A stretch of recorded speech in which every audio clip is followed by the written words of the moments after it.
Bismillah. Assalamualaikum warahmatullahi wabarakatuh. Perkenalkan, nama saya Sherly Stambuk B2B121050. Saya adalah mahasiswa Magister Manajemen Universitas Halu Oleo. Terima kasih sebelumnya saya haturkan kepada Ibu Profesor Dr. Nurwati SEMSI yang telah memberikan kesempatan kepada saya untuk mempresentasikan materi yang berjudul Format, Gaya, dan Cara Penulisan Riset Sumber Daya Manusia. Adapun topik yang akan saya bahas, yang pertama adalah format, gaya, dan penulisan riset sumber daya manusia, judul riset sumber daya manusia, pendahuluan, tinjauan pustaka, kerangka konseptual dan hipotesis, metode riset, hasil riset, dan kesimpulan serta saran. Ya, yang pertama adalah format, gaya, dan cara penulisan tesis riset sumber daya manusia. Nah, gaya dan cara penulisan tesis ini adalah mencakup pola dan cara penggunaan kata, jenis, dan panjang kalimat dalam suatu alinea, serta yang berkaitan dengan penggunaan bahasa untuk menuliskan hasil riset sumber daya manusia. Nah, pengertian dan cara penulisan di sini lebih mengarah pada penggunaan kata, tata bahasa dengan tepat dan efisien agar isi laporan dalam bentuk tesis yang ditulis itu sesuai dengan maksud dan tujuan riset sumber dayanya. Nah, secara garis besar, tesis SDM ini terdiri dari halaman judul, halaman lembar pengesahan, halaman penetapan panitia penguji, ucapan terima kasih, ringkasan, abstrak, daftar isi, daftar tabel, gambar, dan lampiran. Nah, adapun contoh outline dari riset sumber daya manusia, yang pertama bab 1 pendahuluan, bab 2 tinjauan pustaka, bab 3 kerangka konseptual dan hipotesis, bab 4 metode riset, bab 5 hasil riset, analisis, dan pembahasan, dan bab 6 simpulan dan saran, daftar pustaka, serta lampiran. Ya, jadi yang pertama itu adalah judul riset. Nah, judul riset ini hendaknya singkat, spesifik, tetapi cukup jelas untuk memberikan gambaran mengenai riset yang akan dilaksanakan. Oke, selanjutnya adalah pendahuluan. Jadi, pendahuluan ini adalah riset yang dilakukan untuk menjawab keingintahuan pelaku riset untuk mengungkapkan suatu gejala atau konsep atau dugaan atau menerapkannya untuk suatu tujuan.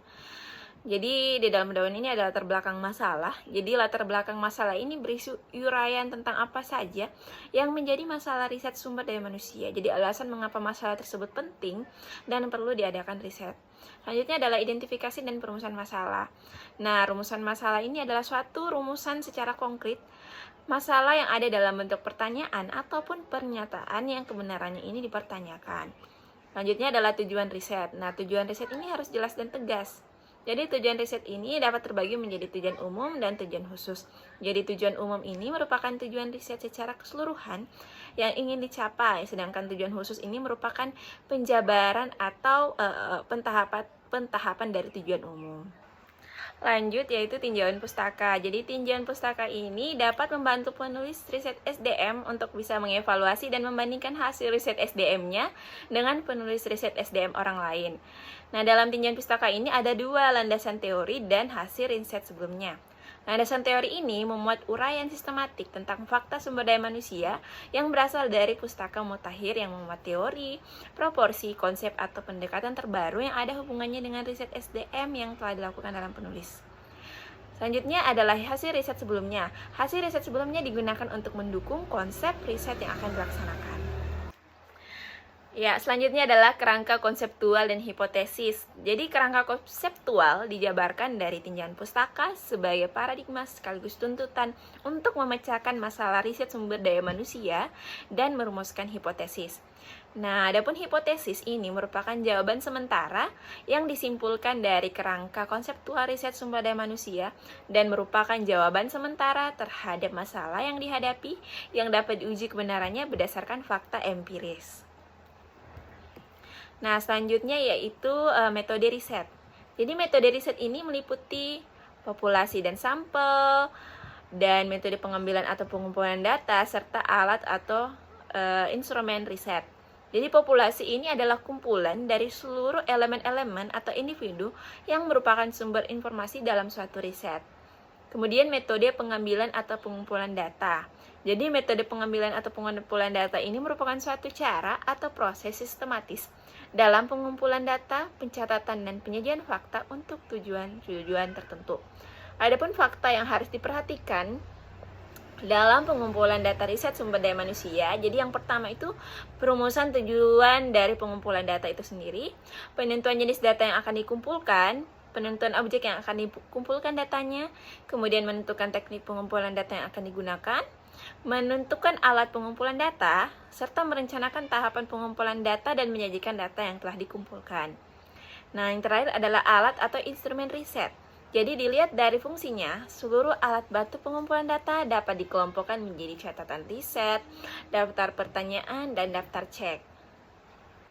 Oke, selanjutnya adalah hasil riset. Jadi hasil riset ini terdiri atas hasil riset dan gambaran umum riset sumber daya manusia.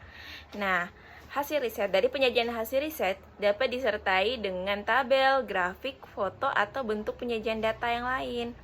Tata cara penyajian tabel, grafik, atau foto harus sesuai dengan ketentuan.